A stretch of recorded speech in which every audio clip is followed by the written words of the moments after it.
Assalamu alaikum wa rahmatullahi wa barakatuh. This is the 10th advice on the 11th day of Ramadan. And I must apologize that I didn't do it earlier. So those of you that have been following the advices, I've been doing them in the morning or in the early afternoon, something like that. But today I became busy with a number of projects that I had to follow up, so I didn't get the chance to share with you from this morning. So at least I'm trying to share something this evening, tonight, and for you, of course, in the West, in the Americas, in Canada, US, that part of the world, this is still fairly early. So the point is, what did I want to share with you today? Well, I had a discussion with a group of Muslims from different parts of the world, concerning the fast of Ramadan.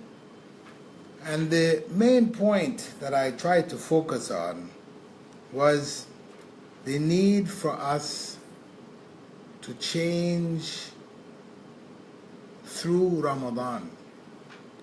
That this month of fasting, as we all know, doesn't benefit Allah in any way.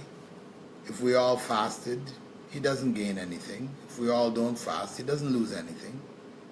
So the key is that the fast is for us. It's for human beings. Human beings need it, and that's why Allah had said that He had prescribed fasting for us as He prescribed it for those before us.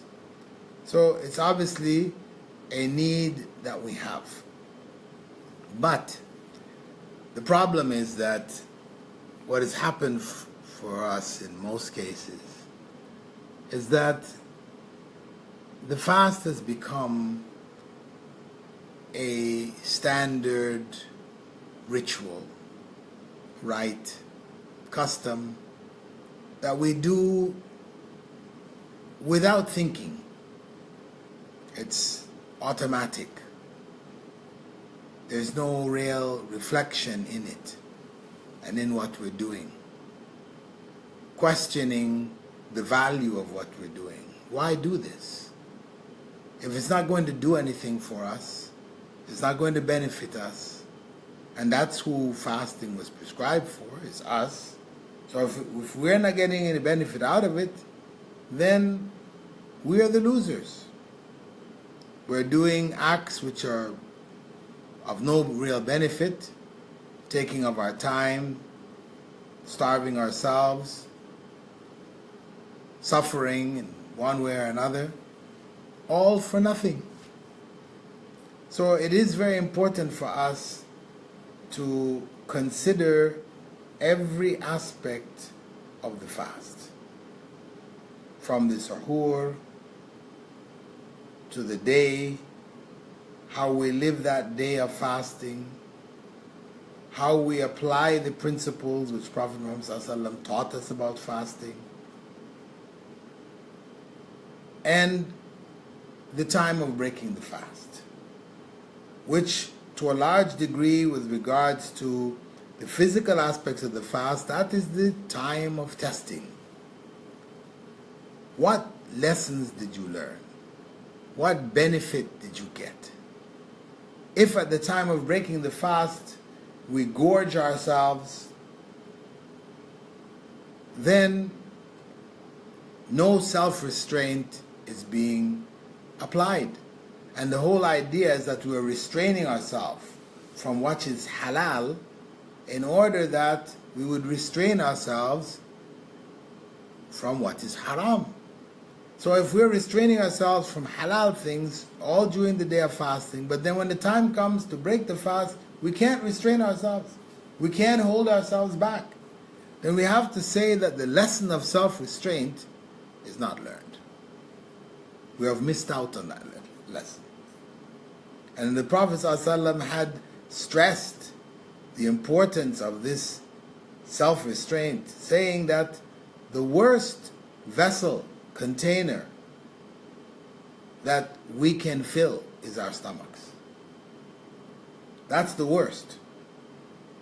To fill our stomach is really not good. The way of the believers, as the Prophet ﷺ taught us, was to eat without filling ourselves. We don't eat to our fill. We just eat. We eat to live, not that we live to eat. But that's what has happened. We've become those who live to eat. We just eat. Eating is a goal in and of itself. And we encourage each other, eat, don't stop now, eat more. Lots of good food, we've cooked all this for you, come eat. And no sense of restraint.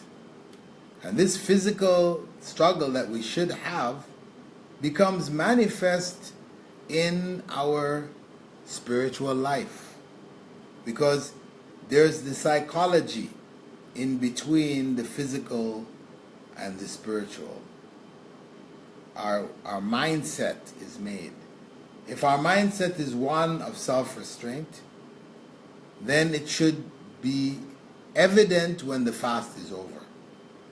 When the month is over, we should still be under the influence of self-restraint.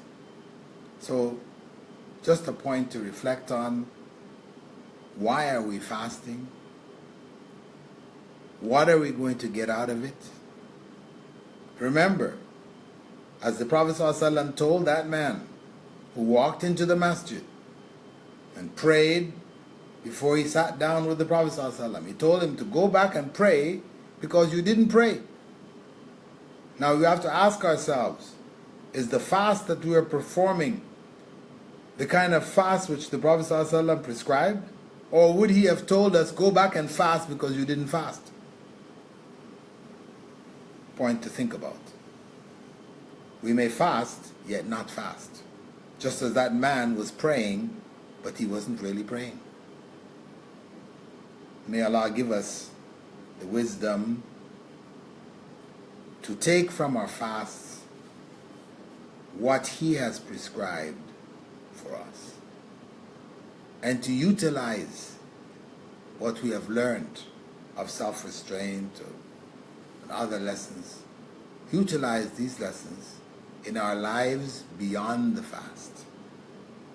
Barakallahu feekum. Assalamu alaikum wa rahmatullahi wa barakatuh.